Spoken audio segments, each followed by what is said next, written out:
नमस्कार मेरे सभी प्यारे साथियों को। आशा करता हूँ आप सभी ठीक होंगे। भाई जो हमारे सीटेट के प्रैक्टिस सेट चले हुए हैं तो उसको कवर अप करेंगे। आज हमारा जो थर्ड प्रैक्टिस सेट है उसको देखेंगे। ठीक है, जो भी आपके प्रीवियस ईयर में क्वेश्चन आंसर आए हुए हैं उनको हम कंप्लीट करेंगे। ये 40 क्वेश्चंस जो आपके एसएसटी का पोर्शन है उसको। ठीक है, तो चलो भाई स्टार्ट करते हैं। शूरवीरों एवं वीरांगनाओं के बारे में भव्य एवं लंबी रचनाएं हैं तथा इनमें देवी देवताओं से संबंधित कहानियां कथाएं भी सम्मिलित हैं। तो अब ये किस में मिलती हैं बताओ आप।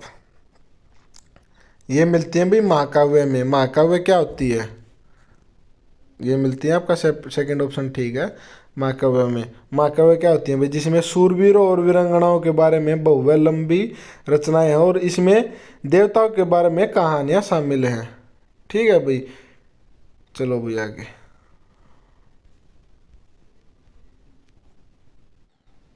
अब भाई आगे निम्नलिखित कथनों पर विचार करें। बौद्ध धर्म की एक नई धारा का विकास राजा कनिष्क के शासन के समय हुआ। बिल्कुल ठीक है भाई। ये बौद्ध धर्म की नई धारा महायान की दो मुख्य विशेषताएं थी। बुद्ध की उपस्थिति सिर्फ कुछ संकेतों एवं बोधिसत्वों में आस्था के माध्यम से दर्शाई जाती थी। तो भाई इसका आपका जो आंसर है, जो ये सेकंड वाला, ये गलत हो जाएगा। इसका आंसर आपका जो पहला कथन है वो ठीक है और जो दूसरा है वो गलत है। ठीक है, तो आप इसका ऑप्शन हो जाएगा आपका फोर्थ।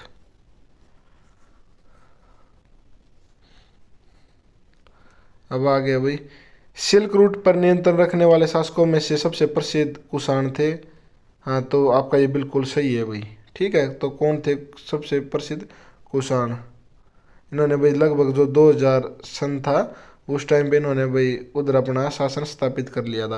कुषाणों ने मध्य एशिया तथा पश्चिमोत्तर भारत पर शासन किया एवं वे सबसे पहले सोने के सिक्के जारी करने वाले शासक थे जिनका उपयोग व्यापारियों ने किया। तो भाई ये दोनों सही हैं। ठीक है, तो इसका आंसर हो गया आपका थर्ड। जो कथन ए और दो दोनों सही है। कथन सेकंड कथन एक की सही व्याख्या करता है। ठीक है, तो इसके बारे में देख लेते हैं भैया आप एक बार।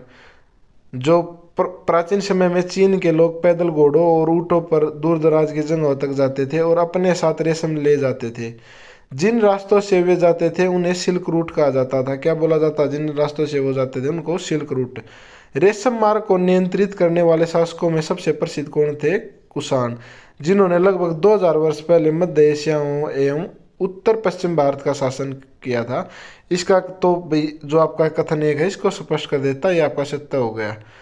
उनकी सत्ता के दो प्रमुख केंद्र पेशावर और मथुरा थे। तक्षशिला भी उनके राज्य में सम्मिलित था। ठीक है, चलो भैया आगे।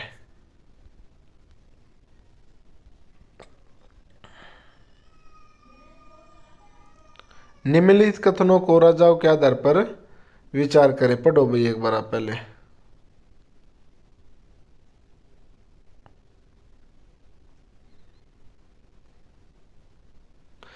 प्रत्येक राजवंश के राजा शासक होने के अपने नैतिक अधिकार पर बल देना चाहते थे। प्रत्येक राजवंश के राजा शासक होने के अपने नैतिक अधिकार पर बल देना चाहते हैं। बिल्कुल ठीक है भाई। ये आपका ईश्वर के साथ अपने घनिष्ठ संबंध की उद्घोषणा करने के लिए राजाओं ने उपासना के स्थानों का निर्माण किया। बिल्कुल ठीक है भाई। उन्होंने मूर्तियों में या भगवान को इस टाइप से देखना पसंद किया, ईश्वर में अपनी आस्था को दिखाने के लिए। तो आपका जो इसका हो जाएगा कौन सा? सेकंड भाई। ये दोनों कथन सही हैं और ये इसकी सही व्याख्या करता है ये कथन की। ठीक है, तो इसको देख लेते हैं। इसका क्या दे रखा है इन्होंने। जो भी मुसलमान सुल्तानों और पदशाहों ने ईश्वर के अवतार होने का दावा नहीं किया, लेकिन फारसी दरबारी इतिहासकारों ने सुल्तान को ईश्वर की परछाई के रूप में वर्णित किया। जो मुसलमान और पदशाह थे ना भाई, उन्होंने ईश्वर के अवतार होने का दावा नहीं किया। जो फारसी थे ना, जो सुल्तान थे दरबारी, उन्होंने किया। ठीक है, चलो आगे।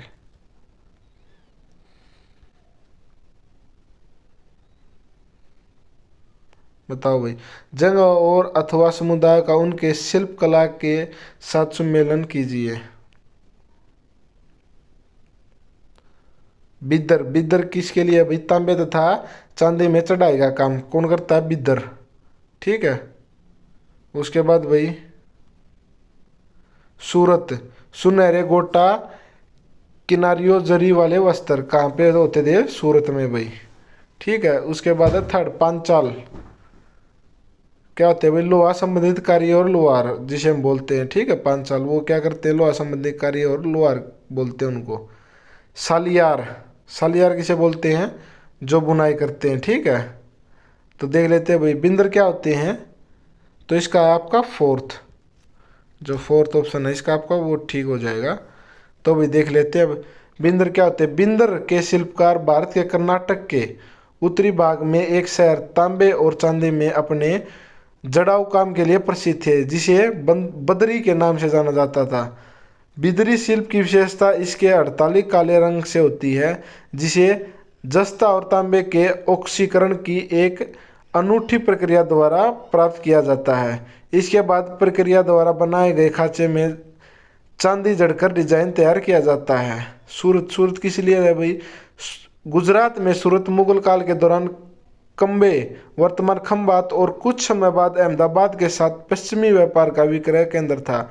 सूरत और मंज की खाड़ी के मध्य से पश्चिम एशिया के साथ व्यापार का प्रवेश द्वार था। सूरत को मक्का का द्वार भी कहा जाता है। क्या कहा जाता है भाई? मक्का का द्वार, क्योंकि यहाँ से कई तीर्थयात्रियों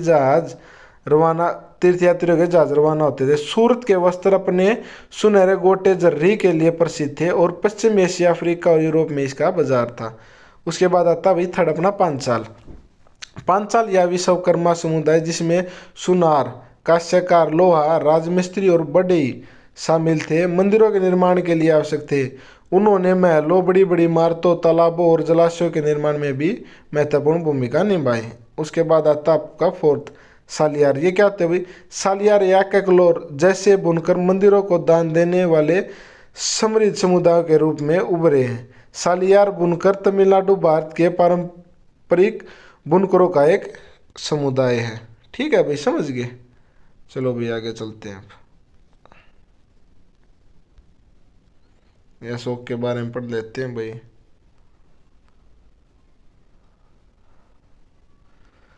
अशोक ने अपने अभिलेखों में यह सुझाव दिया कि कर्मकांड किसी काम के नहीं है। बिल्कुल सही है भाई। अशोक ने क्या बताया? अशोक ने बताया कि आप कर्मकांड ना करके किसी का भला कीजिए।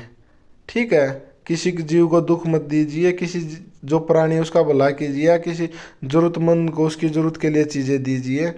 कर्मकांड करना जरूरी नहीं है। फिर अभी मौर्य वंश के साम्राज्य में लोग विभिन्न धर्मों का अनुसरण करते थे तथा यहाँ कभी कभी विवाद एवं पशु बलि तक पहुंच जाती थी। ये भी बिल्कुल सही है भाई। उस टाइम पे क्या था? ये भाई हर व्यक्ति अलग अलग धर्म को मानता था, तो इन्होंने बोल दिया था कि कोई किसी पर किसी प्रकार का दबाव नहीं देगा। तो ये यहाँ पर कई बार विवाद हो जाते थे कि कोई भाई पशु की बलि देता था या कोई उसको नहीं, जैसे वो करता। जैसे अपने हिंदू धर्म में भाई गाय को माता के रूप में देखा जाता है, या कोई और मुस्लिम धर्म या और कोई है वो भाई उनकी हत्या कर देता है। या भाई जैसे मुस्लिम धर्म में बकरी या इसको भी मान्यता दी जाती है, हिंदू धर्म वाले उसको वो करते, काट लेते या खा लेते, उसी टाइप से। ठीक है भाई, तो आपका जो इसका है फोर्थ वो ठीक हो जाएगा। जो ये फर्स्ट और सेकंड दोनों सही है, लेकिन जो इसका कारण है वो इसका कारण नहीं है। ठीक है भाई, चलो आगे।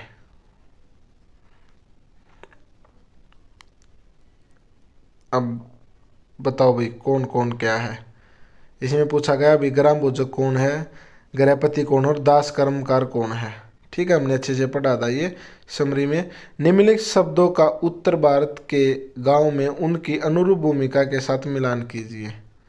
तो ग्राम भोजक कौन होता है? जो भूस्वामी होता है। ग्राम का प्रमुख कौन होता है? देश के जो उत्तरी भाग में भाई ग्राम प्रधान को ग्राम भोजक के नाम से जाना जाता है। जो उत्तरी भाग है ना, आमतौर पर एक ही परिवार के पुरुष कई पीढ़ियों तक इसी पद पर बने रहते हैं। ये पद वंशानुगत होता है। ग्राम भोजक अक्सर सबसे बड़ा जमींदार होता है। ठीक है भाई, तो आपका ए का हो गया फोर्थ। तो भाई फर्स्ट और थर्ड में है। आगे चलो अब भाई गृहपति। ठीक है, सेकंड गृहपति किसे बोलते हैं? स्वतंत्र कृषक। क्या होता है भाई ये? स्वतंत्र कृषक। ये स्वतंत्र किसान थे और इनमें से अधिकतर छोटे जमींदार थे। प्राचीन भारत में गृहपति स्वतंत्र किसान थे जिसके पास भूमि के छोटे भूखंड थे। गृहपति आमतौर पर आत्मनिर्भर थे और अपने खेतों पर ही रहते थे। ठीक है, तो भाई सेकंड का कौन सा हो गया आपका? थर्ड। तो भैया आपका ऑप्शन कौन सा ठीक हो गया इसमें? फर्स्ट। अब दास कर्मकार के बारे में और पढ़ लेते हैं। इसका भाई दूसरों की जमीन पर काम करने वाला। तो पहले ऑप्शन देख लेते हैं हम, इसका कौन सा होगा? इसका ऑप्शन हो गया फर्स्ट। ठीक है। कौन होता है दास कर्मकार? भाई दूसरों की जमीन पर कार्य करने वाला। दास कर्मकार जैसे कुछ पुरुष और महिलाएं थी जिसमें पास अपनी जमीन नहीं थी, इनके पास अपनी जमीन नहीं थी और इन्हें दूसरों के स्वामित्व वाले खेतों में काम करने, अपनी जो जीवन का पोर्जन करना पड़ता था, मतलब अपना जीवन चलाना पड़ता था। दासों को अक्सर खेतियार मजदूरों के रूप में नियुक्त किया जाता था और वे विभिन्न कार्य जैसे जुताई, बुआई और फसल की कटाई भी करते थे। ठीक है भाई, चलो भाई आगे। अब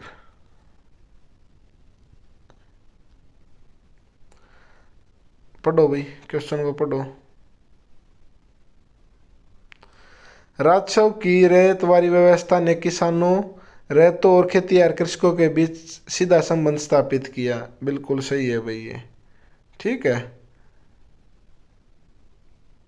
इसके बाद रैयतवारी व्यवस्था ने ग्राम प्रमुख के माध्यम से राजस्व की उगाही पर बल दिया। ये सेकंड वाला गलत है भाई, क्यों है देख लीजिए।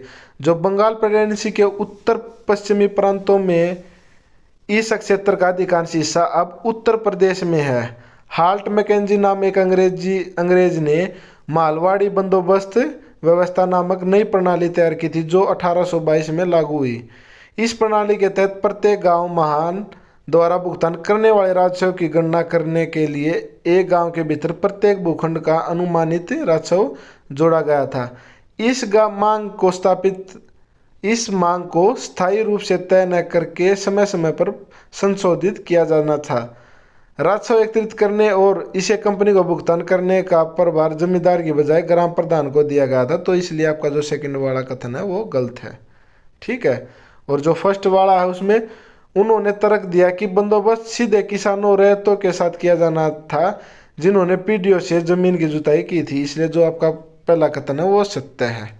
तो इसलिए आपका जो ए सही है और बी गलत है। चलो भाई अब आगे। बड़े लंबे क्वेश्चन है भाई। अब बताओ इनके बारे में। ये हमने ज्योतिबाई फुले के बारे में पढ़ा था भाई, बेगम रुकैया शौकत के, ताराबाई शिंदे के और पंडित रमाबाई के। ज्योतिबाई फुले थी भाई, कहाँ से थी ये महाराष्ट्र में लड़कियों के लिए स्कूल खोला था इन्होंने। ठीक है। कहाँ पे? महाराष्ट्र में लड़कियों के लिए इन्होंने 1873 में संशोधित समाज की स्थापना की जिसका उद्देश्य सभी जाति और धर्मों के लोगों को शिक्षित और सुक्त बनाना था। ज्योतिबाई फुले महिला शिक्षा के प्रबल समर्थक थे और उन्होंने महाराष्ट्र में लड़कियों के लिए विद्यालय की स्थापना की। ठीक है भाई। अब आता आपका सेकंड, बेगम रुकैया शेखावत। तो इन्होंने क्या किया था? इनका भी पहला पटना और कलकत्ता में लड़कियों के लिए स्कूल खोले। कहाँ भाई? पटना और कलकत्ता में। बेगम रुकैया शेखावत हुसैन ने पटना और कलकत्ता में मुस्लिम लड़कियों के लिए विद्यालय शुरू किया। वह रूढ़िवादी विचारों के एक निडर आलोचक थी। उनका तर्क था कि हर धर्म के धार्मिक नेताओं ने महिलाओं को एक निम्न स्थान दिया है। ठीक है। ये अब है भाई ताराबाई शिंदे। बताओ भाई इसका आप कौन सा है? इसका है फोर्थ। स्त्री पुरुष तुलना लिखी। क्या लिखा है इन्होंने भाई? स्त्री पुरुष तुलना, ताराबाई शिंदे ने। ताराबाई शिंदे पूना में घर पर शिक्षित तक महिला ने पुरुषों और महिलाओं के बीच सामाजिक भेदभाव की आलोचना करते हुए कहा एक पुस्तक स्त्री पुरुष तुलना महिला और पुरुषों के बीच की एक तुलना इन्होंने प्रकाशित की थी। ठीक है। अब भाई पंडित रामाबाई, इन्होंने क्या किया? पूना में विधवा गृह की स्थापना की। पंडित रामाबाई संस्कृत की एक महान विद्वान ने महसूस किया कि हिंदू धर्म महिलाओं के प्रति दमनकारी था और उन्होंने उच्च जाति की हिंदू महिलाओं के दयनीय जीवन के बारे में एक किताब लिखी। उन्होंने अपने पति के रिश्तेदारों द्वारा बुरी तरह से व्यवहार किए जाने वाली विधवाओं से आश्रय प्रदान करने के लिए पुणे में एक विधवा गृह की स्थापना की। ठीक है भाई। तो इसका आपका कौन सा हो गया? बताओ भाई। इसका आपका ऑप्शन हो गया सेकंड।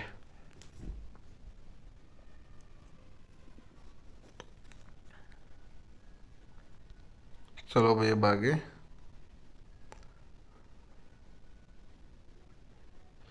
अगर वेद समाज ने रूढ़िवादी हिंदुत्व के अंधविश्वासों की सख्त निंदा की तो प्रार्थना समाज ने डैश प्रयास किया।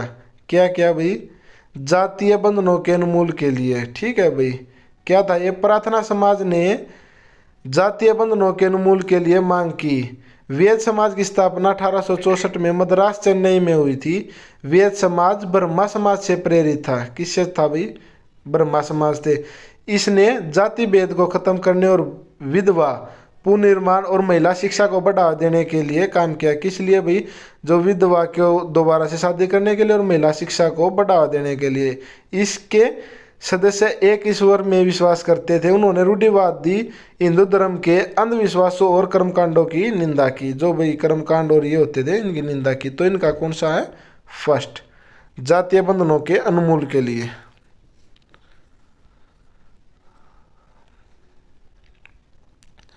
निम्नलिखित में से कौन से कथन सामाजिक सुधार और जातीय उन्मूलन के संदर्भ में सही है? बताइए भाई। राम मोहन राय ने अपने विचारों के प्रसार के लिए पर्चे लिखे जो संवाद के रूप में थे। बिल्कुल सही है भाई ये। सिंह सभा के नेताओं ने आधुनिक शिक्षा और सिख सिद्धांतों का प्रोत्साहन किया। ये भी सही है भाई। पेरियार के शिक्षण में समानता का विचार धर्म के माध्यम से प्रोत्साहित किया गया। ये गलत है भाई। ठीक है, तो कौन सा गलत है? थर्ड वाला गलत है। इसका ऑप्शन हो गया फर्स्ट, ए और बी। तो भाई इसके देख लेते हैं कैसे हैं ये।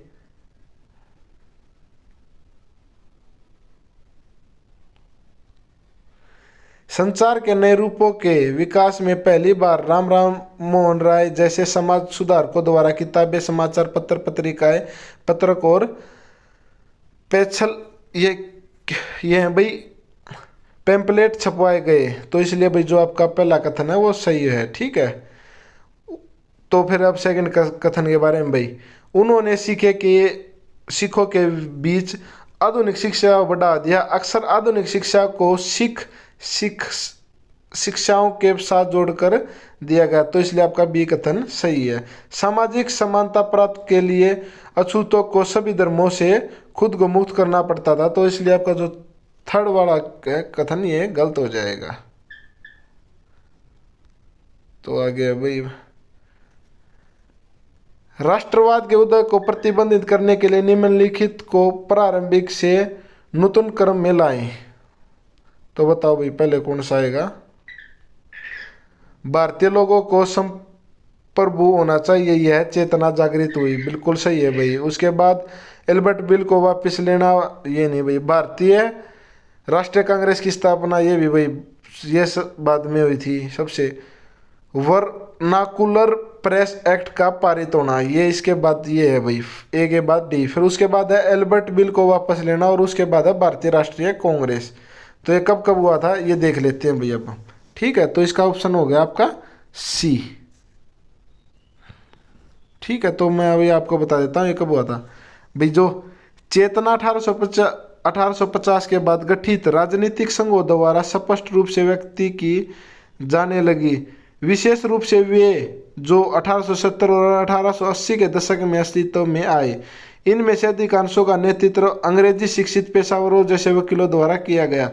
अधिक महत्वपूर्ण थे पूना सार्वजनिक सभा, इंडियन एसोसिएशन, मद्रास महाजन सभा, बॉम्बे फ्रीडेंसी एसोसिएशन और निश्चित रूप से भारतीय राष्ट्रीय कांग्रेस।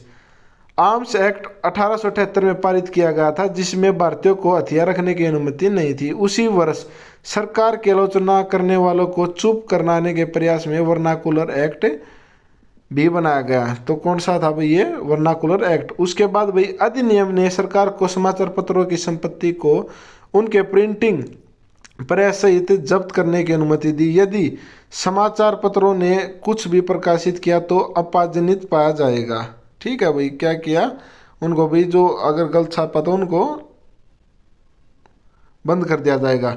1883 में सरकार द्वारा एल्बर्ट बिल पेश करने के लिए प्रयास पर हंगामा हुआ। ठीक है भाई, उसके बाद फिर लास्ट में भारतीय राष्ट्रीय कांग्रेस की स्थापना तब हुई थी जब दिसंबर 1885 में देश भर के 72 प्रतिनिधि बम्बई में मिले थे।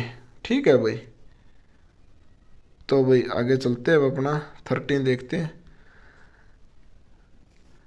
राष्ट्रीय आंदोलन के नरम पथी नेताओं ने, तो बताओ भाई इसके,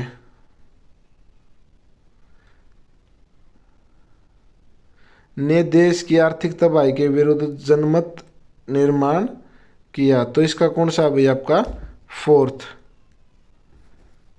तो ये बताते राष्ट्रीय आंदोलन के मध्य मार्गी नेताओं ने भाई कैसे, राष्ट्रीय आंदोलन के नरमपंथी नेताओं ने देश की आर्थिक विनाश के विरुद्ध जनमत तैयार किया। कैसे किया भाई, उदारवादी नेताओं ब्रिटिश शासन की अन्यायपूर्ण प्रकृति के बारे में जन जागरूकता विकसित करना चाहते थे। उन्होंने समाचार पत्र प्रकाशित किए, लेख लिखे और दिखाया कि कैसे ब्रिटिश शासन देश की आर्थिक बर्बादी की ओर ले जा रहा है, और इसलिए इन्होंने ये लाए। ठीक है भाई, कि ब्रिटिश शासन है वो देश को किस तरफ ले जा रहा है। चलो भी आ गया 14 देखते हैं।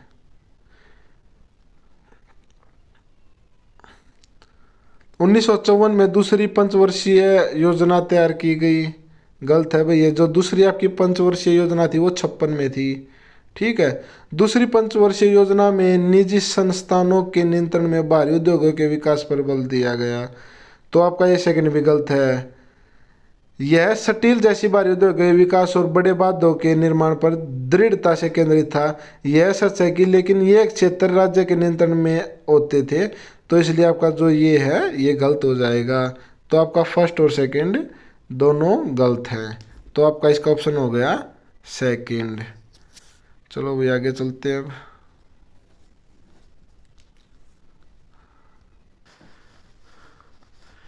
तो भैया पढ़ते हैं सौरमंडल के बारे में। दे गए आंतरिक ग्रह गैस और तरल पदार्थों से बने होते हैं, जबकि बाह्य ग्रह गैस चट्टानों से बने होते हैं। तो भाई ये गलत था आपका। जो आंतरिक ग्रह होते हैं वो चट्टानों से बने होते हैं, और जो बाह्य ग्रह हैं वो गैसों से बने होते हैं।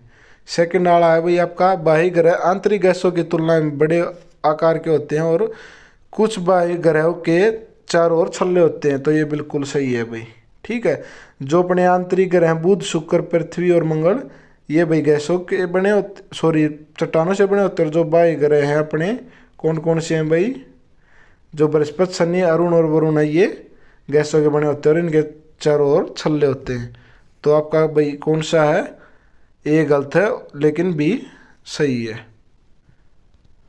चलो भाई आगे।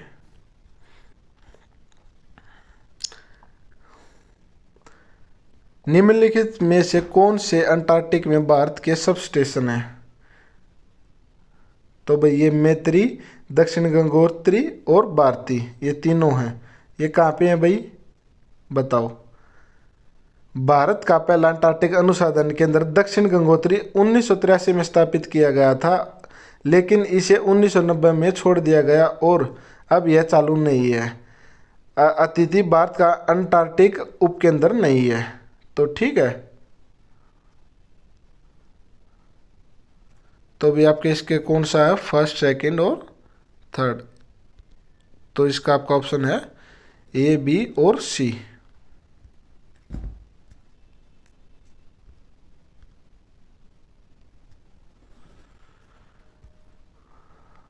ठीक है भाई।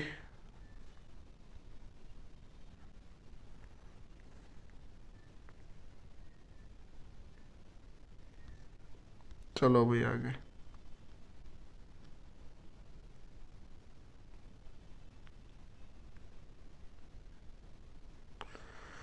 कर्क रेखा, विषुववृत्त रेखा और मकर रेखा निम्नलिखित में से किन महाद्वीप और महाद्वीपों से नहीं गुजरती। किन से नहीं भाई, जो यूरोप और अंटार्कटिका है इससे नहीं होके गुजरती। ठीक है, तो ये दो हैं जिनसे भी कर्क रेखा और मकर रेखा नहीं गुजरती। भूमध्य रेखा विश्व के 3 महाद्वीपों दक्षिण अमेरिका, अफ्रीका और एशिया से होकर गुजरती है। कर्क रेखा उत्तर अमेरिका, अफ्रीका और एशिया से होकर गुजरती है, और मकर रेखा दक्षिण अमेरिका, अफ्रीका और ऑस्ट्रेलिया से होकर गुजरती है। तो इसलिए किन से नहीं होकर गुजरती है, यूरोप और अंटार्कटिका। चलो भाई आगे।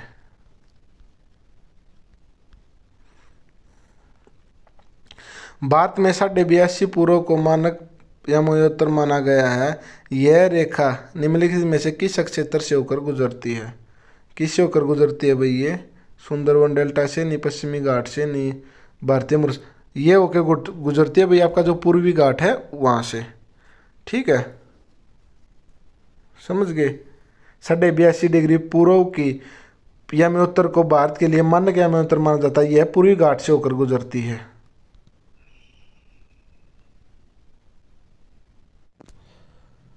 अब भाई आगे, पश्चिमी घाट में किस तरह की वनस्पतियां पाई जाती हैं? पश्चिमी ढालों पर उष्ण कटिबंधीय वर्षावन तथा पूर्वी ढालों पर कटीली झाड़ियाँ। बिल्कुल ठीक है भाई। पश्चिमी ढालों पर कटीली झाड़ियाँ तथा पूर्वी ढालों पर उष्ण कटिबंध, गलत है भाई। दोनों ढालों पर उष्ण कटिबंध गलत है भाई। दोनों ढालों पर कटीली झाड़ियाँ, ये भी गलत है। जो अपने पश्चिमी घाट होते हैं भाई, जो राइट साइड में, उधर क्या होते हैं? उष्ण कटिबंध वर्षावन। और जो पूर्वी साइड होते हैं उधर क्या मिलती है हमें? कटीली झाड़ियाँ। तो भाई इसका कौन सा सही है आपका? फर्स्ट। तो आगे चलते हैं भाई। अभी सारा मरुस्थल के गुफा चित्रों में नदियों और विभिन्न प्रकार के जानवरों को दिखाया गया। यह दर्शाता है कि सारा के क्षेत्र में जलवायु परिवर्तन हुआ। तो भाई पहले ये माना जाता है कि यहाँ भी भाई हरियाली होती थी, लोगों का जीवन था, लेकिन कुछ पर्यावरण जलवायु परिवर्तन के कारण यहाँ से एकदम से विनाश हो गया। ठीक है, सारा के लोग बहुत कल्पनाशील थे, ये गलत है भाई। सारा के लोग दुनिया घूमे हुए थे, विदेशी सारा के क्षेत्र में रहते थे, गलत है भाई। यही है जो मेन कारण है इसका, जलवायु परिवर्तन का। छोटे आकार वाले वृक्ष, छोटे आकार वाले वृक्ष और घास घासतलों का निर्माण करते हैं। तो ऐसा ही है भाई, छोटे आकार वाले वृक्ष और घास घासतलों का निर्माण करते हैं। आर्द्रता की मात्रा वृक्षों के आकार और उनके घनत्व को प्रभावित करती है। ये दोनों सही हैं भाई। ए और बी, ए और आर दोनों सही हैं, और आर ए का सही स्पष्टीकरण है भाई। जैसी जलवायु उधर होगी, आर्द्रता जितनी होगी उतनी अगर अच्छी होगी, मतलब आप जलवायु भी बोल सकते हैं। आर्द्रता जितनी अच्छी होगी उतने भाई पेड़ पौधे ज़्यादा होंगे, लंबाई उनकी ज़्यादा होगी। जितनी कम होगी भाई उनको ज़मीन से ही पानी लेना पड़ेगा, तो वहाँ पे कटीली झाड़ियाँ होंगी और छोटे पेड़ पौधे होंगे। ठीक है, निम्नलिखित में से कौन सी स्थायी पौधे हैं? तो बताओ। तो स्थायी पौधे आपकी व्यापारिक पौधे और पश्चिमी पौधे। ठीक है भाई। समुद्री सिमिर क्या होती हैं? जो समुद्र से चलती है। लू, लू भाई किसी एक स्थान पर किसी समय चलती हैं। पूर्वी पौने, जो पूर्वी पौने मानसूनी पौने, ये जो भाई पूर्व से आती हैं। ठीक है भाई, ये कैसे होती है इनको एक बार फिर मैं आपको समझा देता हूँ। जो व्यापारी पौने हैं ये संघुषत प्रचलित पौने हैं, जो उत्तरी गोलार्ध में उत्तर पूर्व से और दक्षिणी गोलार्ध में दक्षिण पूर्व से बहती है। दोनों गोलार्ध में लगभग 30 अक्षांश और भूमध्य रेखा के बीच पाई जाती हैं। ठीक है, उसके बाद पूर्वी पौने, इन्हें ध्रुवीय पौने भी कहा जाता है। ये पौने पृथ्वी के ध्रुवों की निकट पूर्व से चलती हैं और ध्रुवों से निचले अक्षांशों की ओर जाने वाली ठंडी वायु की रूप में बनती हैं। ठीक है, तो आपका इसका फोर्थ था व्यापारिक पौने। और ये जो व्यापारिक पौने और पछुआ पौने भी बोलते हैं इनको, व्यापारिक पौने और पछुआ पौने दोनों स्थायी पौनों के उदाहरण हैं। जो इससे भाई, जो इसका उत्तर है ये सही है। अब अभी नेक्स्ट इसके आगे, पौनों के बारे में दिए गए दो कथनों को ध्यान से पढ़े हुए, ध्यान दे।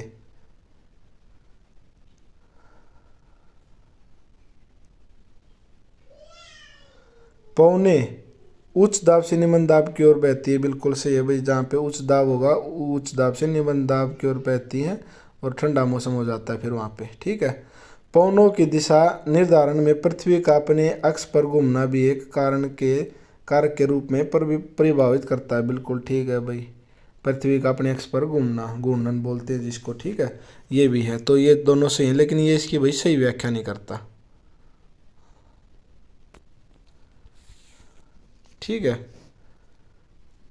चलो भाई आगे।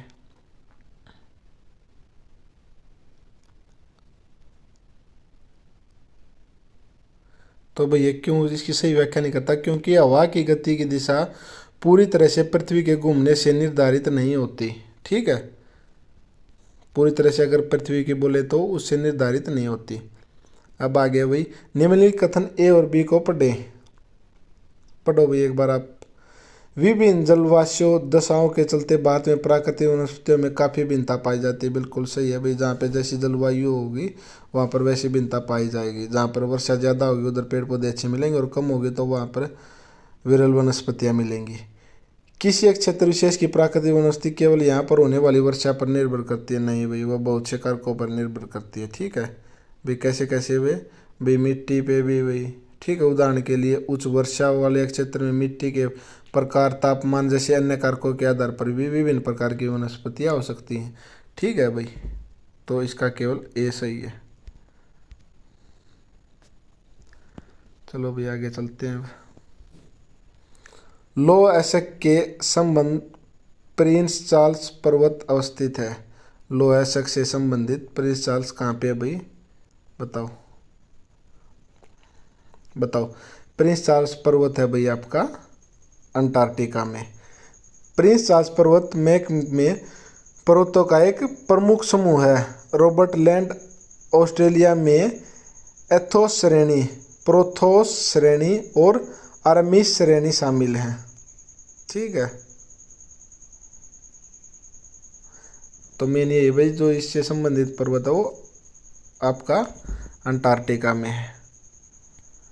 चलो भाई आगे।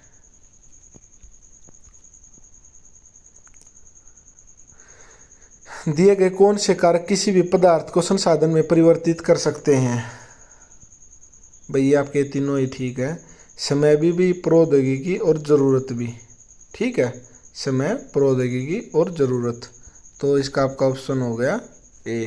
भाई समय भी चाहिए उनको, प्रौद्योगिकी भी चाहिए और ज़रूरत के अनुसार भी वो उसको चेंज कर सकते हैं। चलो आगे भाई। निम्नलिखित में से कौन सी रूपान कृषि विश्व की उष्णकटिबंधीय प्रदेश में पाई जाती है? तो मलेशिया में रबड़, ये ठीक है भाई। निम्नलिखित में से कौन सी रोपान फसल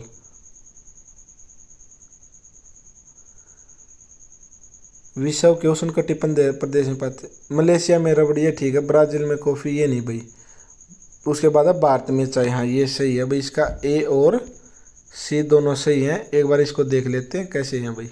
ठीक है, रबड़, कॉफ़ी और चाय ऐसे वृक्षारोपण है जो आमतौर पर तापमान और वर्षा की अपनी विशिष्ट आवश्यकताओं के कारण विश्व के उष्णकटिबंधीय क्षेत्रों में पाए जाते हैं। कहाँ पे पाए जाते हैं भाई? उष्णकटिबंधीय क्षेत्रों में पाए जाते हैं। रबड़ एक उष्णकटिबंधीय फसल है जिसे उगाने के लिए उस तापमान और भारी वर्षा की आवश्यकता होती है। तो भी मलेशिया विश्व में रबड़ के सबसे बड़े उत्पादकों में से एक है। तो आपका ये सही है। कॉफ़ी एक गर्म मौसम की फसल है जिसे बढ़ने के लिए मध्यम मात्रा में वर्षा और विशिष्ट तापमान की स्थिति की आवश्यकता होती है। तो इसलिए आपका भाई ये कॉफ़ी वाला नहीं है। ब्राज़ील विश्व में कॉफ़ी के सबसे बड़े उत्पादकों में से एक है, ये ठीक है भाई। लेकिन यह केवल उष्णकटिबंधीय क्षेत्र तक की सीमित नहीं है, तो इसलिए आपका ये गलत हो जाएगा। तो भारत में है आपकी चाय। ठीक है, अब है मक्का, एक गर्म मौसम की फसल है जो मध्यम तापमान और वर्षा वाले क्षेत्र में सबसे अच्छी होती है। तो इसलिए आपका ये भी नहीं। ठीक है, तो फर्स्ट और थर्ड। चलो भाई आगे। समाज की खोज में डॉक्टर भीमराव अंबेडकर ने धर्म परिवर्तन कर किस धर्म को अपनाया था? ये भाई बौद्ध धर्म। बाद में उन्होंने बौद्ध धर्म अपना लिया था और उसके बारे में भी लोगों को शिक्षा दी थी। हिंदू धर्म में लगातार सामाजिक असमानता और जाति व्यवस्था से निराश होकर अंबेडकर जी ने ये अपना लिया था। वह विशेष रूप से एक ऐसे धर्म की खोज कर रहे थे जो सामाजिक समानता को बढ़ावा दे और जाति आधारभूत भेदभाव का समर्थन न करे। 1956 में उन्होंने सार्वजनिक रूप से बौद्ध धर्म अपना लिया, जिससे उनके लाखों अनुयायियों ने ऐसा ही किया। तो कौन सा धर्म था भाई? वो बौद्ध धर्म। आगे चलते हैं भाई। निम्नलिखित में से क्या विविधता का एक वैध उदाहरण नहीं है? एक गांव में अलग अलग समुदाय के लोग हैं जो अलग अलग धर्मों का पालन करते हैं, ये सही है भाई। मतलब ये उदाहरण है। एक गांव में अलग अलग जाति के लोग जिन्हें पदानुक्रमित तरीके से देखा जाता है, ये नहीं है भाई। एक गांव में एक सार्वजनिक स्थान है जहां अलग अलग त्योहारों को मनाया जाता है, ये भी है भाई। एक गांव में कई लोग हिंदी बोलते हैं और कुछ अंग्रेजी बोलते हैं, वे सब अक्सर सामान्य वार्तालाप करते हैं, ये भी है भाई। तो इसका आप कौन सा नहीं है आपका, जो सेकंड वाला। एक गांव में विभिन्न जाति के लोग हैं जिन्हें श्रेणीबद्ध क्रम में देखा जाता है, ठीक है, पदोन्नत तरीके से देखा जाता है। तो आपका ये सेकंड वाला नहीं है, ठीक है। तो ये कैसे था भाई, एक गांव में विभिन्न जातियों के लोग होते हैं जिन्हें एक श्रेणीबद्ध तरीके से देखा जाता है। अब आगे चलते हैं भाई। काउंसिल ऑफ स्टेट्स का भारत में ज़्यादा प्रचलित नाम क्या है, बताओ भाई। क्या बोलते हैं इसको, राज्यसभा। भारत में राज्यसभा का अधिक लोकप्रिय नाम राज्यसभा है। राज्यसभा भारतीय संसद का ऊपरी सदन है और भारत के राज्यों और केंद्र शासित प्रदेशों का प्रतिनिधित्व करती है। यह एक स्थायी निकाय है जो विघटन के अधीन नहीं है। इसके 1/3 सदस्य हर 2 वर्ष में सेवानिवृत्त हो जाते हैं, ठीक है। तो इसका अभी आपका राज्यसभा।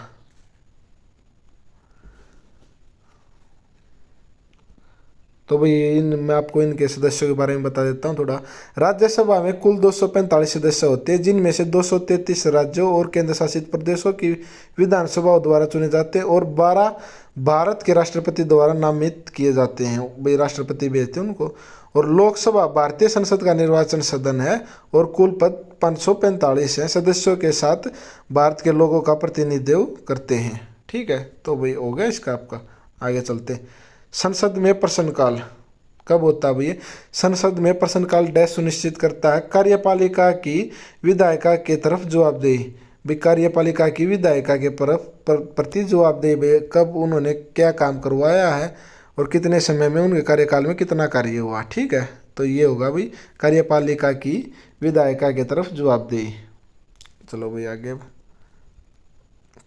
निम्नलिखित में से क्या बाजार का एक प्रकार नहीं है, कौन सा भाई, दादन व्यवस्था। साप्ताहिक बाजार भी होते हैं भाई, जो सप्ताह में 1 या 2 दिन किसी निश्चित जगह लगते हैं। शॉपिंग कॉम्प्लेक्स होते हैं भाई जो लगातार चलते हैं। मॉल भी ऐसे ही है भाई। दादन व्यवस्था ये तो भाई एक घरेलू व्यवस्था जो कपड़े के लिए पढ़ी थी हमने, कि जो बुनकरों को कच्चा माल दे दिया जाता था और वो उसको तैयार करके व्यापारियों को वापस दे देते थे। इसमें उनको अपना धन नहीं लगाना पड़ता था और ना उनको बेचने की भाई टेंशन रहती थी। तो इसलिए कौन सी है, दादन व्यवस्था एक प्रकार नहीं है। तो आगे चलते हैं भाई। जीविकोपार्जन के लिए अपनाई गई दादन व्यवस्था से एक बुनकर को क्या नुकसान होता है।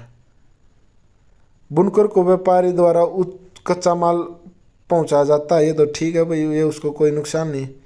बुनकर को कपड़ा बाजार तक ले जाने का परिवहन लागत नहीं देना पड़ता, ये भी ठीक है भाई, अच्छी बात है।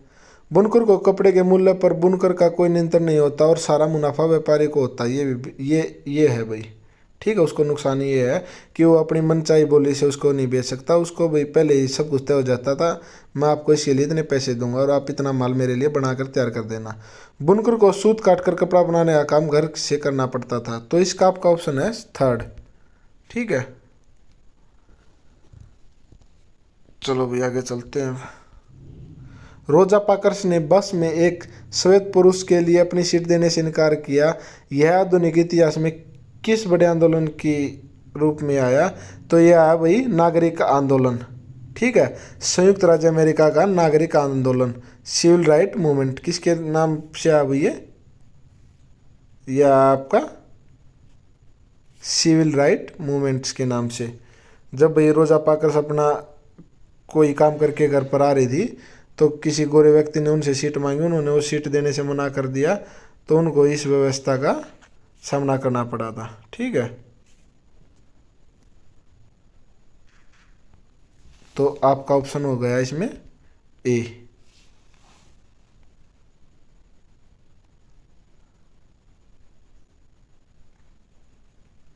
ये है भाई आपका ए।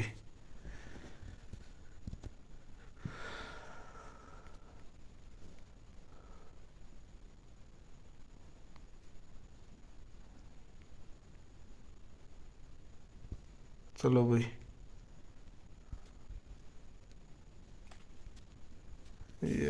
ये पढ़िए भाई, आंगनबाड़ी क्या है?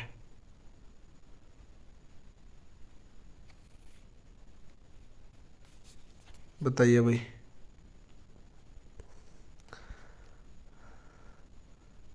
बताइए आंगनबाड़ी क्या है? ये तो भाई आसान क्वेश्चन है। ये भाई बाल गृह, बाल देख रेख केंद्र भाई, जो हम अपने गांव वगैरह में छोटे बच्चों को भेज देते हैं ना उधर, तब तक वो स्कूल में जाने के योग्य नहीं होता, तो इसलिए बाल देखभाल केंद्र कह देते हैं या बाल गृह कह देते हैं। ठीक है, तो किस लिए होता है ये पढ़ लेते हैं। आंगनबाड़ी बाल केंद्र देखभाल जो भारत सरकार द्वारा 1975 में एकीकृत बाल विकास सेवा कार्यालय के हिस्से के रूप में स्थापित किया गया था। वे 6 साल से कम उम्र के बच्चों को बचपन की शिक्षा, पोषण, स्वास्थ्य जांच और टीकाकरण, सही गर्भवती और नर्सिंग माताओं को भी सेवाओं का एक समूह प्रदान करते हैं। आंगनबाड़ी शब्द का अर्थ होता है आंगनाश्रय। ठीक है, तो आपका इसका हो गया सेकंड। मिड डे मील होता है वो जो भाई बच्चों को स्कूल में दिया जाता है लंच में। ये भाई 2006 में स्टार्ट किया गया था। और वृद्धाश्रम भाई जो बूढ़ों के लिए होता है वो। तो आगे चलते हैं भाई। किसी नागरिक के भौतिक अधिकार का हनन होने पर उसके द्वारा न्यायालय में जाने का अधिकार निम्नलिखित में से कौन सुनिश्चित करता है? शोषण के विरुद्ध अधिकार नहीं भाई। संवैधानिक उपचार का अधिकार, ये है बिल्कुल सही है भाई। जीवन का अधिकार, व्यक्तिगत स्वतंत्रता का, तो संवैधानिक उपचार का अधिकार भाई उसको करता है।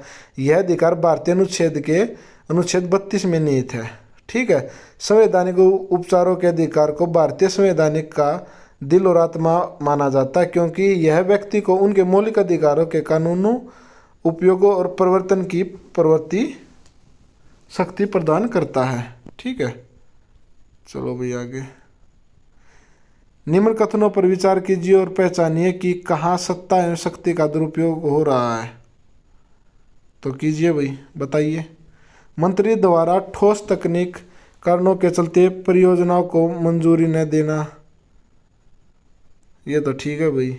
उच्च अधिकारियों द्वारा पुलिस स्टेशन में फोन करके रिश्तेदार के खिलाफ शिकायत दर्ज न करने के लिए कहना, ये गलत है भाई, इसमें किया जा रहा है। कक्षा मॉनिटर द्वारा एक गरीब छात्र पर झूठा आरोप लगाना, ये भी। तो भाई आपका जो पहला ठीक है, जो ये सेकंड वाले हैं इनमें दोनों में किया जा रहा, तो इसका आंसर हो गया आपका ऑप्शन बी और सी। आगे चलते हैं भाई। अब भारत में न्यायपालिका के विषय में निम्नलिखित में से कौन सा वाक्य सही है? भाई न्यायपालिका के विभिन्न स्तर पदानुक्रम व्यवस्था में नहीं है, गलत है भाई, ये तो है वो। एक उच्च न्यायालय का न्यायाधीश देश का सर्वोच्च न्यायाधीश हो सकता है, नहीं ये भी नहीं भाई। उच्चतम न्यायालय में के फैसले के खिलाफ एक उच्च न्यायालय में सुनवाई की मांग की जा सकती है। उच्चतम न्यायालय के फैसले के खिलाफ एक उच्च न्यायालय में, ये भी गलत है भाई। न्यायपालिका के विभिन्न स्तर एक दूसरे से अपील व्यवस्था से के द्वारा जुड़े हुए, ये बिल्कुल सही है भाई। ठीक है, तो इसका आपका ऑप्शन हो गया फोर्थ। अब भाई आकिम शेख एक पश्चिमी बेग खेत मजदूर समिति ने निम्नलिखित में से क्या मुहैया कराने के लिए न्यायालय में याचिका दायर की?